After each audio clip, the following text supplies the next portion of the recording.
Good afternoon, everyone. Thank you for joining us today. Our Plastic Free Eco Challenge and other zero waste actions that we can take to reduce the amount of plastic that we consume.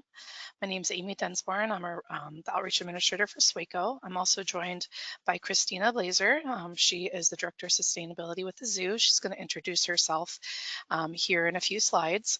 We want to thank everyone for joining us today. We're going to go ahead and get started. Friendly reminder for those who are new to the GoToWebinar platform, it's a little bit different than Zoom. Everyone is on mute throughout the duration of today's session. However, I will be addressing everyone's questions at the end of today's call. So if you do have a question, I want to make sure that you take advantage of the question and chat feature. There is a question icon in the control panel. If you click on that, type in your question, and I will address those at the end.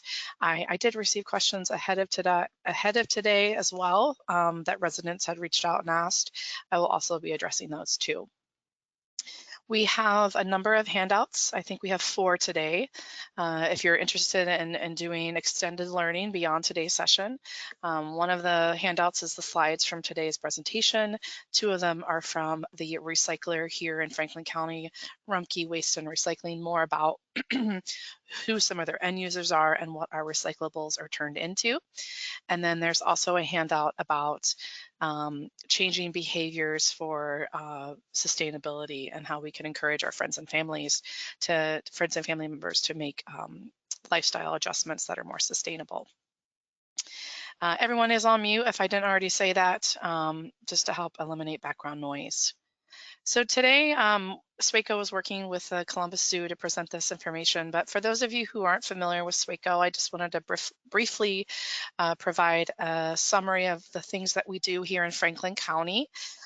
So we really strive to reduce our reliance on the landfill. So that's including recycling, composting, and waste reduction practices. We offer a number of programs for residents, businesses, multifamily complexes, communities to help them reduce their reliance on the landfill. And so you've probably taken advantage of a number of these programs in and around Franklin County. We hope so, at least. Everything from recycling household hazardous waste, election signs, regular household materials. Hopefully some of you have participated in a food waste drop-off program where you've taken your food scraps to be composted. And then we have grant funding for schools, nonprofits, and communities to help them reduce waste and recycle more. If you are interested in learning more about the programs that SWACO offers, please check out swaco.org. So the reason why we're all here today is because we want to do more for the planet. We want to help reduce the amount of waste that we create. As a community, Franklin County, Delaware County, we're Central Ohio in general, it's a growing population. More and more people are moving to our community. It's a pretty cool place to live. I have to agree. It's one of the coolest places I've ever lived. And so more people means more waste, and more of that waste is ending up in our Franklin County landfill, which SWACO owns and operates. Annually, our landfill takes in just over 1.1 million tons of materials. The really good news is, as a community, we're doing a pretty good job of diverting our waste. So right now, our diversion rate is 54%. What that means is 54% of all the waste we generate as a community, homes and businesses, we divert it through recycling or composting. The national average is about 34%. So pat yourselves on the back. You're doing a pretty good job, but there's always room for improvement. The reason why there's room for improvement is a lot of the waste that ends up in our local landfill, it truly doesn't belong there. 76% of it had the potential to be reused, recycled, or composted. I'm not going to have the chance to go through every one of these materials today, but I did want to highlight some of the top contributors inside our landfill. Food waste is the #1 source of material inside our landfill. Oh, excuse me. Getting ahead of myself here on my slides, trying to use my pointer. Here we go. Food waste makes up 15% of the total waste stream. This is the #1 source by weight inside our landfill. That's equal to about 1 million pounds of food that we receive daily. Food waste is not just an issue here in Central Ohio, it's a nationwide problem, and SWACO is working hard with local stakeholders to address this issue. I know we're not here to talk about food waste today.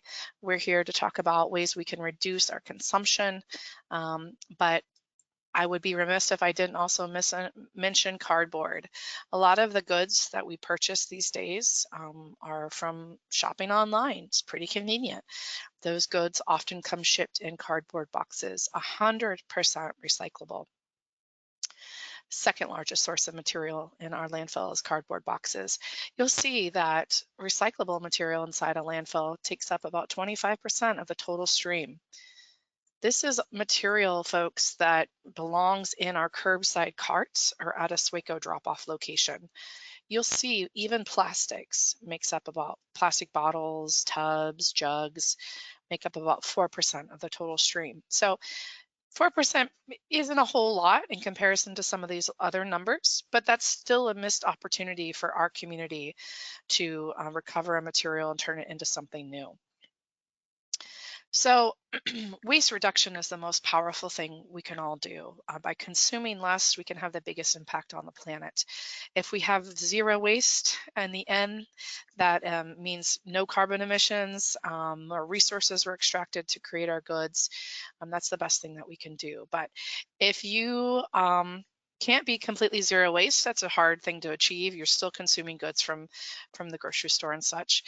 If you have access to recycling, make sure that those items that are accepted for recycling get in the blue bin. So I want to quickly go through what's accepted for recycling and what's not, and I'm happy to address questions at the end today. But this is for Franklin County. It doesn't matter who your hauler is, all the material goes to the same location to be processed, owned and operated by Rumpke. They take the materials and they sell the materials to end users to become new products. And so this information again applies to you if you're in Franklin County or if you're in southern Delaware County, not too far from where the zoo is. If you're outside of that area, this information may or may not apply to you. You want to check with your local solid waste district. All right, so let's go through it real quickly. I know this isn't the main topic for today. Paper and cardboard. If the paper tears, it goes in our blue bin. So this even includes things like paper coffee cups, paper fast food cups, and even something like a paper ice cream carton would be accepted too. Plastic bottles, jugs, tubs, and cups. So bottles and jugs I think are straightforward. Tubs are things like deli and dairy tubs. And then cups, a cup that you might get, say, from your favorite coffee shop, gas station cup. Leave your lids and labels on all your plastics. Those lids will be recycled. All colors of glass bottles and jars, even the metal lid is accepted for recycling. Your metal cans and your metal cups. Something even like an aerosol can is accepted. Make sure to remove that plastic tip. Carton containers, something that might have juice, milk, or broth. And then to ensure that your recyclables reach their full potential as a new product, you want to make sure everything is kept loose. You don't want to place your plastics inside plastic bags, or excuse me, your recyclables inside plastic bags. Instead, take those plastic bags back to their retailer. So places like Kroger, Triangle, Target, and Walmart all have bins for you to deposit your plastic bags and films. Other things that are flammable, like propane tanks, batteries, those don't belong in our blue bins or our bins that are destined for the landfill. Those should go to a hazardous waste facility.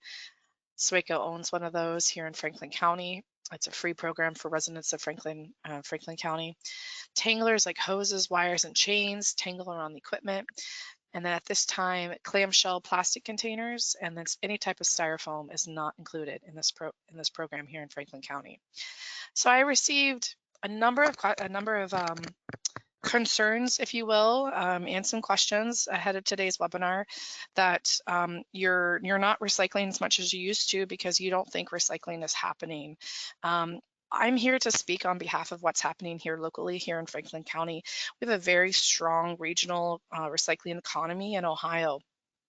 Rumpke works with a number of Ohio end users to accept and recycle our materials that we generate in our community. We're very fortunate in that regard. We count ourselves fortunate to have Rumpke Waste and Recycling as the processor for our region. Rumpke is so committed to recycling that most of what we recycle stays here in the Midwest, with 80% of it staying in our state. So it's not even leaving our economy and here in Ohio. Some examples of how we support the recycling economy in Ohio: plastic tubs go to Ironton, jugs go to New Albany, bottles go to Bowling Green, glass goes to Zanesville, where it's going to be turned into liquor bottles. Steel stays here in Columbus, and paper and cardboard goes to Wapakoneta to a paper mill called Pratt Industries. They are a 100% recycled paper mill. What that means is they do not utilize any virgin resources. They don't use any virgin trees to manufacture their paper products. I think that's a pretty cool story. So if you're currently recycling, or if you have some doubts about recycling, I'm here to give you some confidence that keep on recycling and help to combat those myths and those rumors that are being shared around in our community. Here's the thing: we own and operate the landfill, okay? If recycling wasn't happening, we would know it. So you probably have noticed that there's this recycling symbol, if you will, or this chasing arrows with the numbers on the bottom of plastics. What does that mean? A lot of us have been told that this means that the item that means it's accepted for recycling. And really what that number is a resin identification code. It's just to tell you the type of plastic you're holding in your hand. And so you'll see 7 common type of plastic resins. The most common ones that we use as consumers are 1s and 2s and 5s. So 1s are bottles, 2s are jugs, like milk jugs, and 5s are your tubs that like butter and cottage cheese come in. Just because it has the number does not necessarily mean it's accepted for recycling. And in fact, there's even been a push to remove those chasing arrows on the bottom of plastics, because it is a form of greenwashing. The US EPA, along with, is urging the Federal Trade Commission to update its green guides that include just removing that symbol altogether. It really kind of gives the consumer this feeling, oh, I can buy this and I can recycle it and it's good for the environment. Well, many of us know that that's simply not true, especially since so many plastics that we consume on a regular basis don't have a recycling method. There's no market for them. There's no way to recycle them. So as I mentioned, the most common types of plastics that have stable end markets, stable buyers for, are 1s, 2s, and 5s. If it's any of those other numbers, it probably doesn't belong in your blue bin. So if you can find ways to avoid those other plastics, that's the best thing that you can do for the planet, or find other solutions to recycle those. So some of the other solutions when it comes to hard to recycle items here in Franklin County, beyond just plastics, I should say. There's 2 new convenience centers here in Columbus, Ohio. SWACO owns one, and then the city of Columbus owns one. These locations take a number of harder to recycle things, everything from food scraps to styrofoam to electronics to things like clothing and furniture. Each location does have a different hours and different acceptable materials. So if you're near one of these sites, I encourage you to double check to ensure the item you want to recycle is accepted. Maybe you're doing some clean out, or you're downsizing your home. Maybe you got a garage full of stuff that you're just not sure what to do with. A helpful tool is the Recycle Right search tool. It can be found at recycleright.org. And you can type in the type of material you're looking to divert from the landfill. There's over 300 locations to take hard to recycle items. You can pull up the map and find the location closest to you that you can recycle that material. So for example, at my house, we recently upgraded to a new electric lawnmower. So I got on here and I tried to research where I could take an electric lawnmower, and I ended up taking it to a scrapyard and getting a little bit of money from the scrap metal. So win-win for me, and it was diverted from the landfill. If you're on our website, you're having a hard time finding the material you want to recycle or compost, give us a call. We're open Monday through Friday, 8 to 5. If you don't want to talk to someone on the phone, we also have an email, info@swaco.org. We work really hard to figure out a solution to your materials. So recycling is not the end-all be-all solution. We all know that. It's not going to get us out of the plastic crisis. We simply cannot recycle our way out of plastic pollution. Growing awareness of the plastic crisis has quickly led to consumer demand for alternatives such as reusable grocery bags, refusing single-use straws, and utensils. The biggest way we can have an impact on the planet is to use less stuff, thereby creating less waste. I know that sounds like so basic, doesn't it? But it's hard. It's hard to consume less. That's not what we're taught here in the United States. We're taught to buy more. And so I want to turn it over to Christina Blazer to share more about the Columbus Zoo and Aquarium's Plastic Free EcoChallenge, some actions that we can all take to be more sustainable all throughout the month of July as well as throughout the year.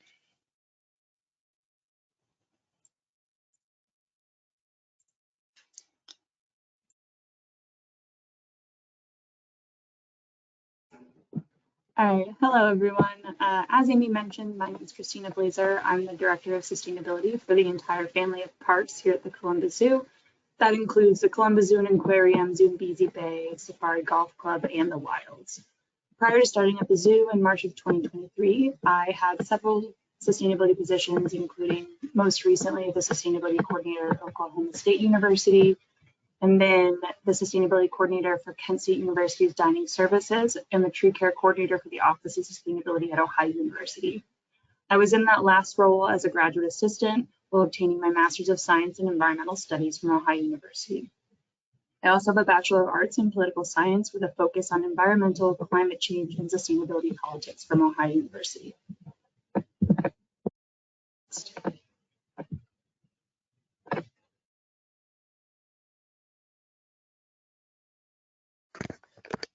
Are you ready for me to go to the next slide, Christina? Yeah, I am, sorry. That's okay. Just go ahead and say next slide when you're ready. Single-use plastics pose, I felt as though it's important to understand where they came from. So plastics in the grand scheme of things are a relatively new material, but they've only existed for just over a century.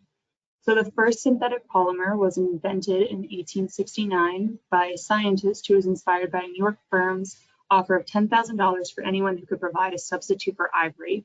The growing popularity of billiards had put a strain on the supply of natural ivory, and they were looking for an alternative. In 1907, the first fully synthetic plastic, meaning it contained no molecules found in nature, was created. They had been searching for a synthetic for shellac, a natural electrical insulator, to meet the needs of the rapidly electrifying United States. In 1907, bakelite was invented, and it was not only a good insulator, it was also durable, heat resistant, and unlike celluloid, ideally suited for mechanical mass production. World War II necessitated a great expansion of the plastic industries in the US. The need to preserve scarce natural resources made the production of synthetic alternatives a priority. Nylon, invented in 1935 as synthetic silk, was used during the war for parachutes, ropes, body armor, helmet liners, and many more. Plexiglass provided an alternative to glass for aircraft windows. However, this optimism around plastic didn't last. Plastic debris was first seen in the oceans in the 1960s, a decade in which Americans became increasingly aware of the environmental problems. Rachel Carlson's 1962 book, Silent Spring, exposed the dangers of chemical pesticides. In 1969, a major oil spill occurred off the California coast, and the polluted Cuyahoga River in Ohio caught fire, raising concerns about pollution. As awareness about environmental issues spread, the persistence of plastic waste began to trouble many observers. Next slide. The UN has called single-use plastic pollution a global crisis. So images from remotely operated vehicles have shown plastic bags drifting 10,898 meters. For comparison, Mount Everest is 8,850 meters above sea level, below sea level in the Marianas Trench, the deepest known place in the world's oceans. A 2017 study found that at least 15 50% of animals at the deepest places in the ocean, like Challenge Deep in the Mariana Trench, had plastic in their stomachs. Among the discovered plastics were synthetic fibers like rayon that are commonly used in clothing. Scientists have even found traces of 17 different types of plastic embedded in the core samples taken from Arctic ice. Of the 1,000 river outlets that feed into the ocean, it was found that 1,000 were responsible for 80% of the plastic that enters the ocean this way. Of the top 10, 7 are in the Philippines, 2 are in India, and 1 is Malaysia. The top 5 plastic emitting countries are all located in Asia, which is a continent that contributes the most plastic pollution, greenhouse gas emissions at about 79.7%. Next slide. I thought it was important to differentiate between the different types of plastic pollution that exists. So macroplastics are going to be your more commonly seen plastics like plastic water bottles, packaging materials, plastic bags, things that are large and visible to the naked eye. But the issue with these is that over time they degrade. They can generate large numbers of microplastics that can carry chemicals and different invasive species across ecosystems. Next slide, please. Next is microplastics. It's one that I'm sure a lot of people have heard about. There are 2 main categories for microplastics: primary macroplastics, so those were ones that were intentionally manufactured, so like microbeads in cosmetics or face washes, or in primary care products. Secondary microplastics are resulted from the breakdown of larger plastic items through processes like weathering, erosion, and degradation. The United Nations has considered microplastics and even smaller nanoplastics among the world's greatest environmental challenges. Their main problem is their permanence and toxicity. Fossil fuel plastics are primarily non-biodegradable. Sunlight does eventually photodegrade the bonds in the plastic polymers, reducing them to smaller and smaller pieces. When plastics float on or near the ocean surface, they're exposed to sunlight. They release methane and ethylene, 2 potent greenhouse gases. Photodegradation also releases colorants and chemicals like BPA into the surrounding water. It's estimated that microplastics make up as much as 89% of plastic pollution found on shorelines around the world. Once it enters the ocean and begins to break down, macroplastics become microplastics and microplastics become nanoplastics, making recovery even more unlikely. Next slide. Nanoplastics are a relatively new term that has been gaining attention due to recent technological advances that have allowed researchers to better detect and analyze them. Nanoplastics are a type of microplastic distinguished by their extremely small size. Nanoplastics are between 1 and 1,000 nanometers across. For comparison, an average human hair is roughly 80,000 to 100,000 nanometers wide. Their small size means that they're more easily transported over long distances and into more diverse ecosystems than microplastics. They can more easily penetrate cells and tissues and living organisms, which can lead to different and more acute toxicological effects. Next slide. Around the globe, there are 5 major rotating gyres where plastic litter tends to accumulate: the North Pacific, South Pacific, North Atlantic, and the Indian Ocean. Ocean plastics can concentrate in large systems of circular ocean currents known as gyres, resulting in huge offshore patches of floating and submerged debris. The most common and famously known one is the Great Pacific Garbage Patch. The Great Pacific Garbage Patch is the best known and largest deposit of ocean trash. The gyre accumulation of plastics was unnoticed until the early 1990s when it was first discovered. The Great Pacific Garbage Patch stretches some 620,000 square miles, about twice the area of Texas or 3 times the size of France. The plastic mass in the Great Pacific Garbage Patch was estimated at about 80,000 tons, equivalent to 500 jumbo jets. 1.8 trillion plastic pieces were estimated to be floating in the patch, or 250 pieces of plastic debris for every human in the world. Half of the plastic debris in the GPGP is from fishing nets, known as ghost nets, the result of increasingly intensive fishing in the Asia-Pacific region, but microplastics make up 94% of the estimated 1.8 trillion plastic pieces. Microplastics have been discovered floating within the water surface layers, but also in the water column or as far down as the ocean floor. Next slide. Ocean plastics by the number. So a bit of context of sort of what these different types of plastics do to local ecosystems as well as the marine species that inhabit them. Since 1950, around 8.3 billion tons of plastic has been produced, but only 9% of it has been recycled, while 79% of it still sits in landfills or can be found in the natural environment. Of the 381 million tons of plastic waste generated globally, 50% of this is for single-use items. Single-use products like plastic grocery bags are used for less than 15 minutes before they're thrown away. Because the world uses over 500 billion plastic bags a year, that's 150 for each person on Earth per year, the short lifespan and throwaway culture it's created can have devastating effects.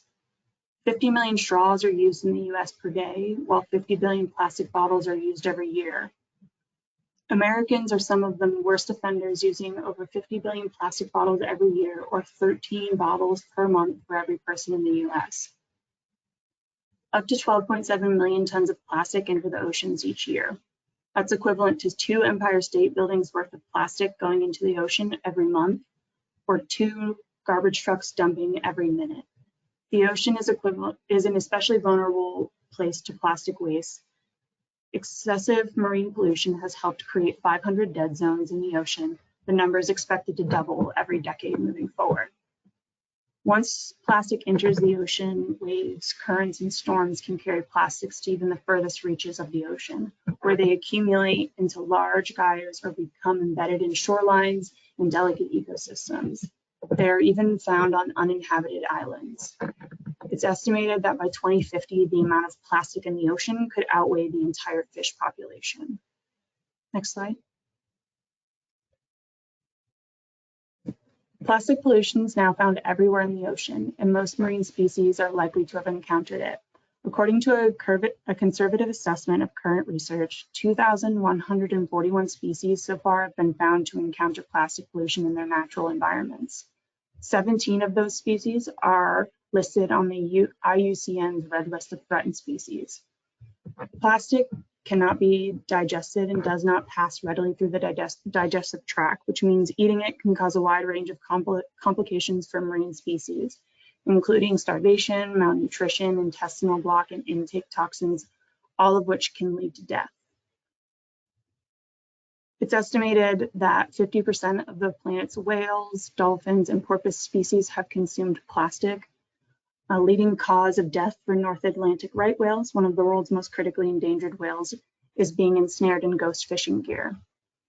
Plastic waste makes up around 80% of all marine pollution, and around 8 to 10 million tons of plastic ends up in the ocean every year. Next slide, please. Macroplastics like fishing nets entangle oxygen-breathing marine life, such as dolphins, seals, sea turtles, and other animals, often drowning them. Sea turtles frequently swallow plastic bags, mistaking them for jellyfish, their main prey. The plastic then fills their stomachs, creating a false sense of satiation or blockages in their digestive system, which often causes them to die of starvation. A recent study that found that all 7 species of sea turtle from the Atlantic and Pacific Oceans and the Mediterranean Sea had traces of microplastics in their stomach.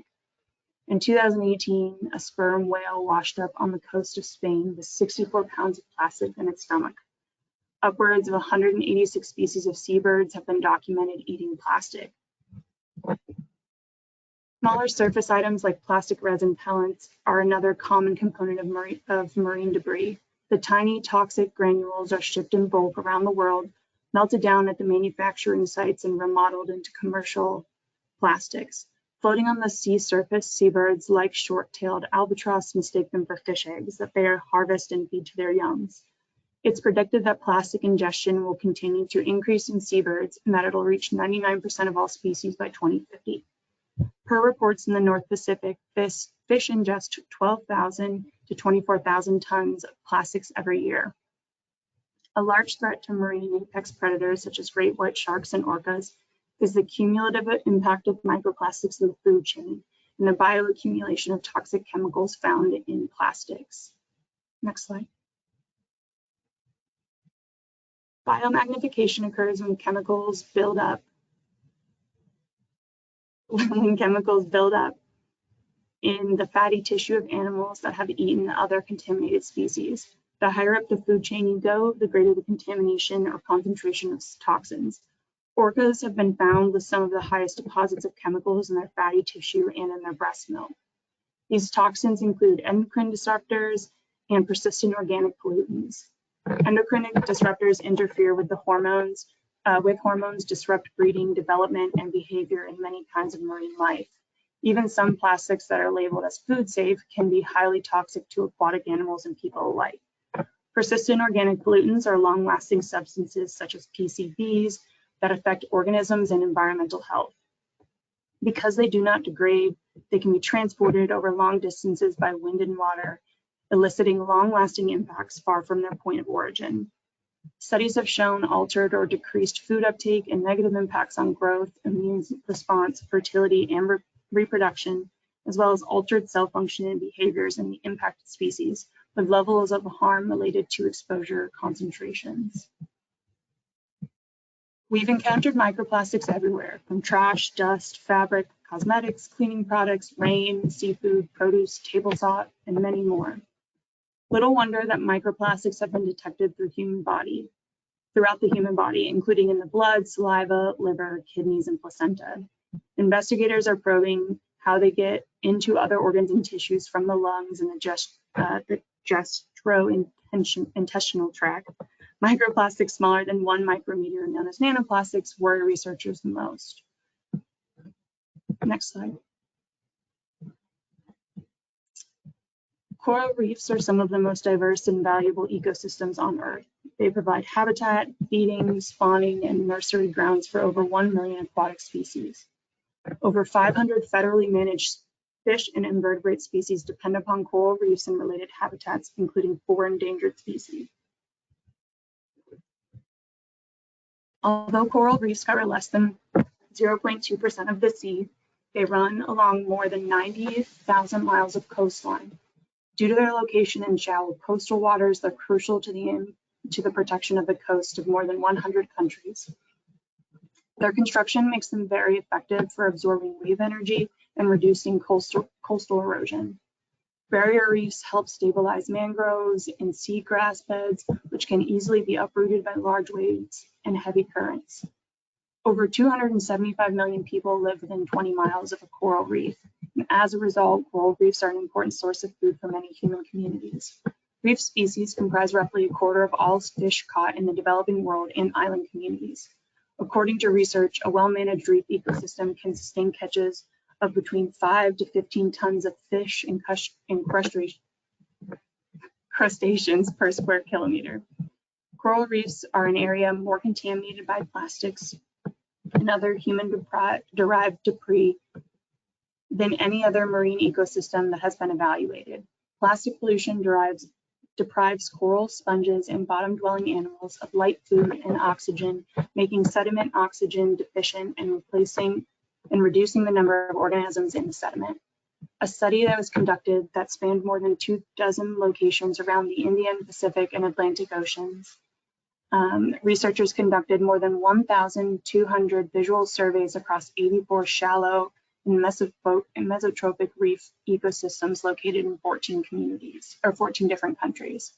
Of the total debris, 88% were macroplastics larger than 2%. An island chain off the southeast coast of Africa was the worst affected location with nearly 85,000 items of plastic in every square kilometer, the equivalent of about 520 pieces of debris on 1 football field. Fishing line entangles 65% of coral colonies in Oahu, Hawaii, and 80% of those colonies were entirely or partially dead. Even in the remote Arctic deep sea, up to 20% of sponge colonies have been entangled with plastic, and entanglements have continued to increase over time. 89% of reefs containing plastic show sign of disease. Next slide. I wanted to provide a bit of a snapshot of what we do here at the zoo, as well as at the 2 other Columbus locations in Breezy Bay and Safari Golf Club. So as Amy mentioned previously, we've also gotten questions and concerns about our recycling and if it's actually happening. Most of it centers around how our trash and recycling is collected. So both trash and recycling go into the same trash can that grounds maintenance workers use to collect around the park. The trash and the recycling bags are different colors, so they're easily distinguishable from one another. That way, when the grounds maintenance workers get to a dumpster, they can easily sort the bags into their correct one. We do that so that the grounds maintenance staff isn't required to push around a multitude of different bins and carts and things like that. So for convenience, we have 2 separate colored bags that allow them to easily distinguish them. Over the years, we've increased our diversion rate. So we have about an 80% diversion rate for our waste streams, which means we're only sending about 20% of the, on average, 2,000 tons of waste that we produce annually at the 3 Columbus locations to landfill. So since 2018, we've recycled over 25.74 tons of electronics through a local partner, Accurate IT. We compost around 1,600 tons of manure, animal bedding, landscape waste, and food scraps annually through Price Farms, a local compost facility. Since 2021, we've recycled over 1,200 pounds of old uniforms that are shredded and turned into bedding and different stuffing material. In 2021, we became the first zoo to introduce fall aluminum cups as an alternative to single-use plastic cups at our beverage locations. Many of our large cater events like Zoofari and Rwandan Fete are zero waste events, so less than 10% of the waste generated at those events goes to landfill.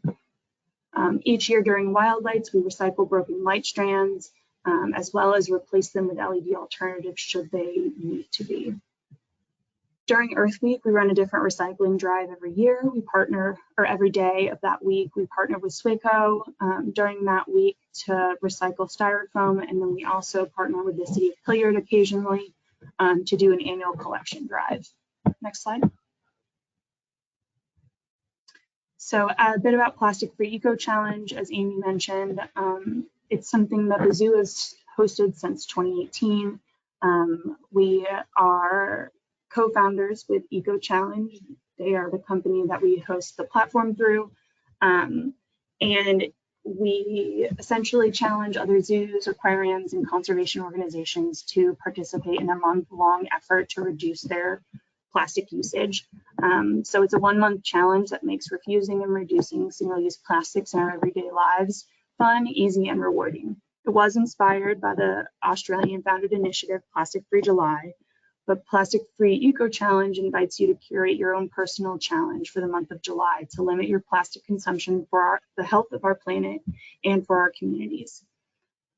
Whether you're new to plastic-less living or a seasoned pro, you'll find new and exciting ways to propel your sustainability journey forward.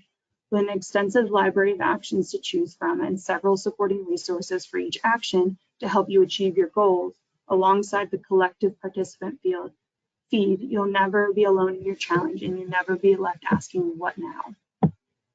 Plastic Free EcoChallenge is completely free and open to the public thanks to our network of zoos and aquarium sponsors. To get the most out of your EcoChallenge, we encourage you to mark any actions you already take, as I already do this, and challenge yourself to take on new, perhaps even more difficult actions outside of your comfort zone. We have a Columbus Zoo team. If you're interested in joining, I can have Amy send out a link after this for registration purposes. And then if you're interested in creating your own team, that's an option as well. Next slide.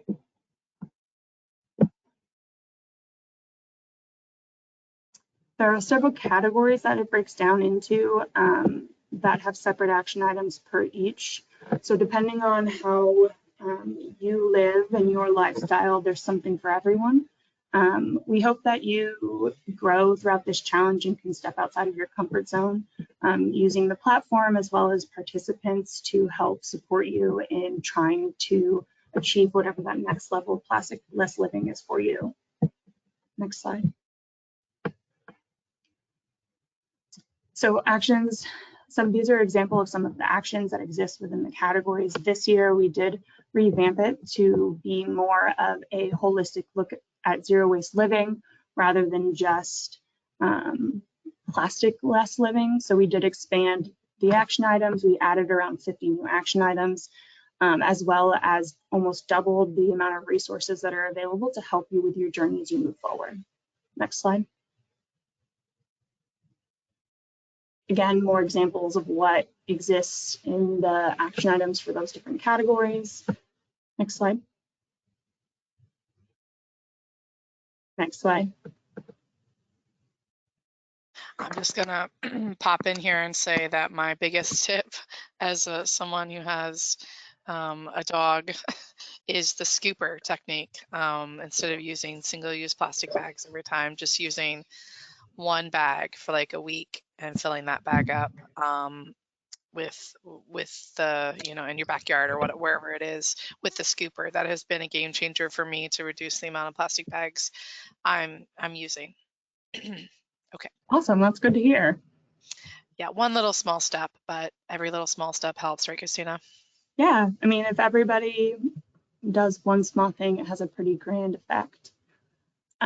Since 2018, the Plastic Free EcoChallenge impact so far has included almost 43,000 participants, 2,100 teams, 1,292,168 single-use plastic items have avoided going to landfill. So that includes things like cups, bottles, cutlery, straws, etc.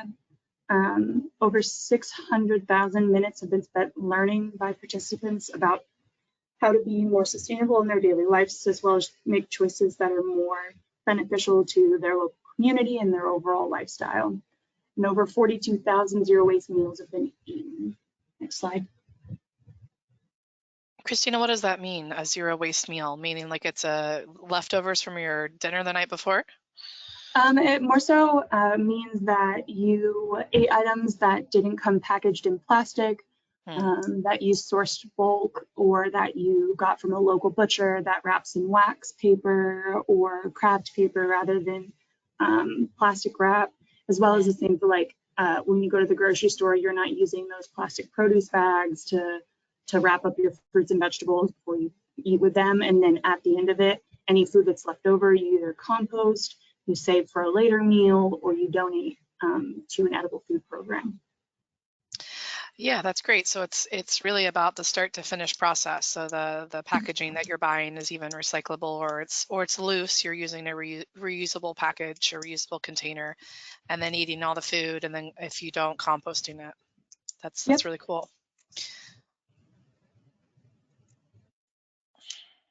So this is just a quick summary of some of the more detailed parts of Plastic Free EcoChallenge. So if you're interested in joining, you still can. The Plastic Free EcoChallenge website's listed right there. And then if you do have specific questions that are relevant to the zoo and the aquariums team, Christina Jarvis is our team captain. Her email is just plasticfree@columbuszoo.org, or you can reach out directly to me. My email is listed down there as well. If you have questions or concerns, or if you'd like to learn about anything else that we do here at the zoo that's not waste related or recycling, I'm happy to talk about them. So please feel free to reach out to me if you have any more, if you have any requests for more information. Next slide. I think that might be it.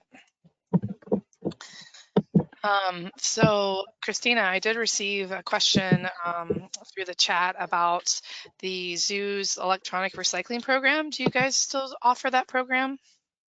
Yeah, so we do at least 2 drives annually where we collect. We allow different staff members to bring in electronics from home, but we do throughout the year collect for different services. You know, we take anything from CDs and DVDs to we're currently recycling our old membership cards through Accurate IT. And then if you have any questions about drop off or how that program works, you can reach out to me and I'll put you in touch with the appropriate parties. Great. And then there was a question too. I'm going to pull out of the slides here. about where to take electronics if you're not near the zoo. Is it's not a year-round program, is that right, Christina? It's just like a pop up a couple times a year. For like people who aren't employed by the zoo, yes, we host one during Earth Week every year. And then if you have a small handheld electronics, so like a cell phone, a digital camera, an iPod, things like that, we do have a program where we collect annually called Gorillas on the Line, and there's a box located right at the entry of the zoo. Yes, that's the one I was thinking about. Gorillas on the Line is only for small handheld devices. So, large TVs and computer monitors and such are excluded from that program. Is that correct? Yes. However, if you do want to do those things, typically Accurate IT will take them during that day that we do during Earth Week. There is a fee associated with some things depending on how large it is.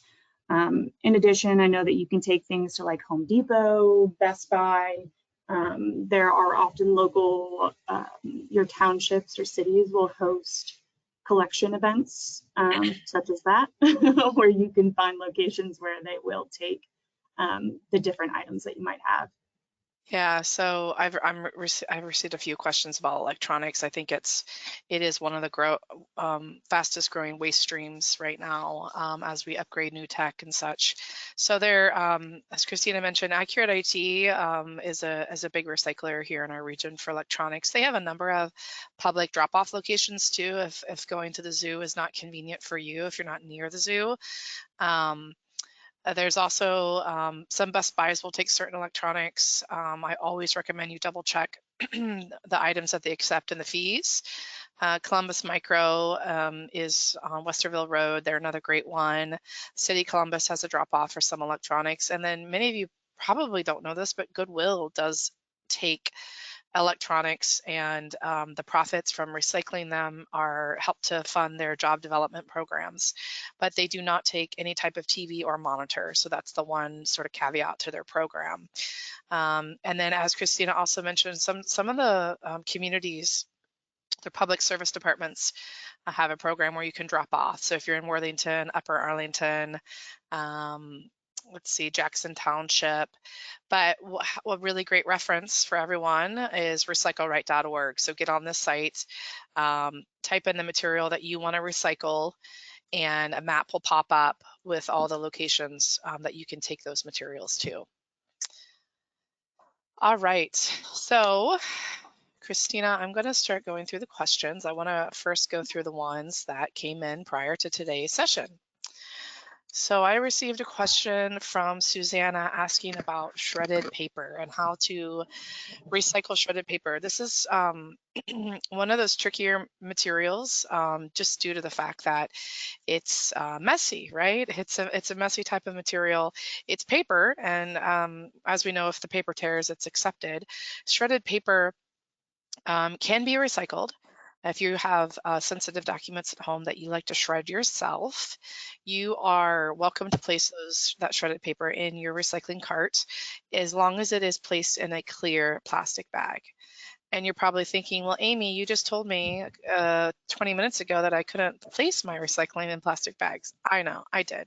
This is the one time that there's kind of an exception to the rule. And the reason why is Rumpke, who takes the recyclables here in Franklin County, they need to see that you did your homework and that you shredded the paper and you put it in a clear bag, and they know that it's pure shredded paper. If it's in a black bag, a paper bag, it's hard for the folks working at Rumpke to know what's inside of it. And so this ensures that they'll pull the bag off the line and they'll bust open the bag, and it'll get mixed with all the other all the other paper. If it's loose in the cart, it's just going to contaminate all the other material, and it's not truly going to be captured. So Susanna, shredded paper in a clear bag. Tara asked about metal lids. Should those be removed from glass jars? So metal lids should be loose in our recycling bins. If you remember, again, it's not the end of the world if you don't. The glass will still get recycled. So keeping those metal lids loose in our recycling in our recycling bins. The metal will get pulled off on a magnet at the recycling facility, and it'll get recycled with all the other metal. Cat litter jugs are accepted for recycling as well, Tara. Those are made typically out of a sturdy plastic that is accepted, so those can be recycled. And then I got a question also about frozen food containers. Is the waxy cardboard accepted for recycling? Yes. So all frozen food boxes, pizza boxes, if you're lean cuisine person, frozen meals, all cardboard is accepted, whether it's waxy or not. Really, the rule of thumb with paper for you to test it at home is if it tears. And if it tears, it goes in our blue bin. And then regarding the plastic that the food is microwaved in, it's harder for me to say yes or no without seeing the plastic. Typically, the white and the clear is made out of type of plastic that is readily accepted for recycling. But I can't 100% say without seeing a picture. And I would honestly want to double check with Rumpke Waste and Recycling to confirm that they will accept that material as well. So for the person that sent me the question via email, if you have a picture of the item, the microwavable tray that you're referencing, I'd really appreciate seeing that just to confirm with Rumpke before I say yes or no. All right, Mike said that we're talking about the dog waste bags when I referenced my little tip, and that really only works for, in your yard. It doesn't work when you're out on a walk. I use the scooper when I'm in my yard and just try to use as few bags as possible. But Mike suggested using the biodegradable plastic bags for longer walks. That's a great idea, Mike. I will say though, if that waste is going into a landfill, biodegradable doesn't really make a difference. Nothing really breaks down in a landfill environment. I encourage you, if you haven't already visited SWACO's landfill down in Grove City, to come and visit us. We provide public tours, and we want everyone to see the operations of the landfill, see how we're managing the waste to protect the community and the environment. And you'll learn a little bit about the science of a landfill, the decomposition rates. In fact, I have a newspaper that my colleague will show you that was sitting in a landfill for almost 40 years with zero decomposition. So doesn't matter if it's organic, if it's biodegradable, things don't biodegrade in the landfill. So come and visit us and learn more about it. Jacqueline asked a question, what is being looked at as safe and affordable alternatives to plastic in the medical field? Christina, do you have any thoughts on that? That's sort of, I think, the rub with plastics is that they do serve a purpose and they do have an important role in several different fields, which is sort of why they expanded so rapidly. I think a lot of it centers around health safety standards and rules and regulations that are legally or federally determined. So I do know for a while there was talks about like single-use glove recycling, but there were no good end users for them, so they couldn't really do like a large-scale program. And other PPE materials, I know they're making some that again are out of biodegradable materials or something like that, but not that there's a true alternative that exists that could be considered sustainable, but also like affordable. Yeah, I know that. I mean, it's in terms of medical waste. Oh my goodness, medical waste is it's hard to find a solution for that because that's a lot of material. But on a smaller scale, if folks haven't heard of TerraCycle, they do, I call it boutique recycling, but they do have some options for those harder to recycle plastics. And even more, especially like the gloves and the mask and things like that. And then a newer program is the Hefty Orange Renew program. It is here in Franklin County. It's an orange bag where you can purchase at the grocery store. I think right now it's Kroger, Target, and those are the only two stores I can remember. But if you go to Hefty's website, they'll tell you the list of all the stores that are participating. But you can buy these orange bags essentially, and you fill them up with hard to recycle plastics, things like plastic cutlery, styrofoam, plastic film, chip bags, candy bar wrappers, things like that that you can't normally recycle in your curbside bin. There's a fee associated with it, but then once it's full, you can place it in your cart. Again, this is just for folks that live in Franklin County. So if you're outside of Franklin County, which I'm getting a number of messages saying that you're outside of our region, it doesn't apply to you. So if you're interested and you're a Franklin County resident, I encourage you to check out Hefty's website to learn more. Kathy wants to know, how do you get on a team? We all need to do our part. So Christina, can you just give us the quick 20-second rundown of how people can join the Plastic Free EcoChallenge? Yeah, so like I said, I will have Amy send an actual direct sign up link for if you want to join the Columbus Zoo team. You also can visit the plasticfree.ecochallenge.org web address that's listed there. And there is a join option, and you can join existing teams. The team captain just has to approve you. So as long as you attach a message, I don't see why anybody would get denied, but you can just sign up on the website and join any of the teams that are listed. In the Columbus Zoo, we don't have a participation limit, so you're welcome to join any and all. It's free and available to the public as well. So if you go to the join tab, it's over there on the, yep. Then if you haven't participated before, you do need to create an account. You just sign up with your email, and then it'll take you to a portal that then allows you to choose your team or to start a new team, depending on what your preference is. I think there is a way though, Christina, right, to see participation. So you can already kind of see the teams, and some people are just on their own. Is that right? Like they just do it by themselves? Yeah. Yeah. So you can see here the team that's leading is this the Oklahoma Zoo? Oklahoma City, yeah. Yeah, Oklahoma City Zoo and Botanical Garden. So you can kind of see who's out there. Here we are, Columbus Zoo and Aquarium, number 13. That's pretty good. So yeah, I'm sure the zoo would love to have more participation, right? The more participants, the more actions that we're taking to reduce plastics, the greater chance that we have to be the winners.